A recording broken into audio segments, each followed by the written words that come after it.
How do I know if I'm getting a good value with my points and not just throwing them away? So to figure this out, we kind of got to do a little bit of math. And now I know what you're thinking, but we're going to break it down. So we got to start with a benchmark. We'll do cash back. 1 cent is 1 cent. And now whenever you're working with flexible points, credit card points like Chase Ultimate Rewards, American Express membership rewards, you also have the option to somehow get some cash back. And typically you should get 1 point should get you 1 cent. That's the metric. 1 cent, 1 point.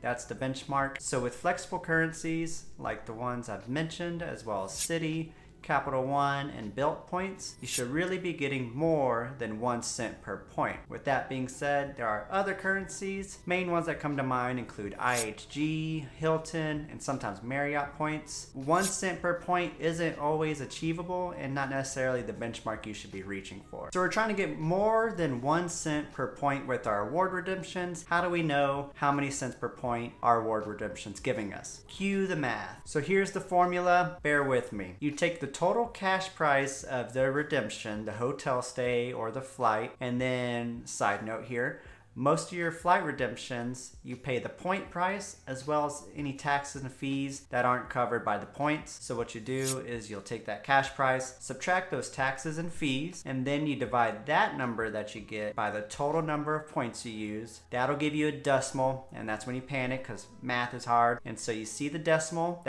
pretend that's dollars, that's the cents per point that you use, the cent per point metric. So now what do we do with that? So like I said, if you get above 1, you're doing better than cash back, but it's also useful for other things. Like in the case of booking a hotel with our Chase points, check out that video to see all the details there. But let's say you're trying to figure out, should I use the travel portal or should I transfer over to Hyatt and book it with Hyatt points? Now I mentioned before, most of the times Hyatt's gonna have the better value, but sometimes you get a very low cash price with a low to moderate amount of points. And so you can do the cent per point calculation, and if that is less than 1.25 cents per point, then you should book with the travel portal. Wait, so what does 1.25 cents come from? So remember, the travel portal gives you 25% more value on your Chase points whenever you use the travel portal. That's where that comes from. So whenever you use a travel portal, you're getting the standard 1.25 cents per point. Real quick, if you're finding value in this video, go ahead, scroll down a little bit, hit the like button to let me know, as well as the algorithm so we can get this video in front of more faces. And my name's Michael, this is Nurse Michael Travels. Here's some more. So let's go over a little bit more of an in-depth example. So I've got this flight on United going from Denver to Washington, D.C. from a Thursday to a Monday in December. So Chase has United as a travel partner. So I can go to United, figure out how many points it's gonna cost, and transfer Chase points over to United. Now, if I try to book this flight on Google, it tells me it's $297 for an economy flight, and this flight's going to cost me 26,300 points and $11.20 in taxes. And now if you don't know, Air Canada is part of the Star Alliance with United, so I'm actually able to book this United flight on Air Canada, and that flight is going to cost me 20,000 points and about $40 in US dollars. And so what we're going to do is we're going to try to figure out which of these should I actually book to get the best value of my points, and then we'll take that cent per point valuation and compare that to the travel portal. So here's the math for the United redemption, and it gives me about 1.2 cents per point. Here's the math for the Air Canada redemption, and that gives me 1.28 cents per point. And then of course the travel portal gives me about 1.25 cents per point. So if you remember, the travel portal will kind of give you an inflated price when it comes to hotels and flights. So the price to actually give compared to the Google price will actually get you about 1.2 cents per point. But either way, the obvious winner here is Air Canada. So to get the best value of my points, I would transfer the Air Canada and book through them. And that's how you would use the cent per point metric to figure out how to get the best value of your points. So that about wraps up the cent per point metric and how to use it. I just want to leave you with a few things to remember here, is that you'll also want to include or evaluate some other non-financial factors whenever you're playing this cent per point point game. For instance, one redemption might have better value with your points, but the hotel may be at a better location, or it's cheaper to pay for parking at that location. And for a flight, you could have better value with your points with this one redemption, but it's non-stop versus a layover. And so you'll want to take in those convenience factors or some extra costs that you might have to factor in, and just kind of the emotional aspects of that. And finally, don't get sucked into the cent per point metric. Don't go crazy and overboard with it. Just remember, any free travel that you're able to get using points that wouldn't be possible within your normal budget, it's a win. It's invaluable. It's priceless. Don't forget that. Enjoy your points, spend them as you get them, and go make memories. And if you're interested in seeing a redemption I just pulled off recently, go ahead, check out this video here.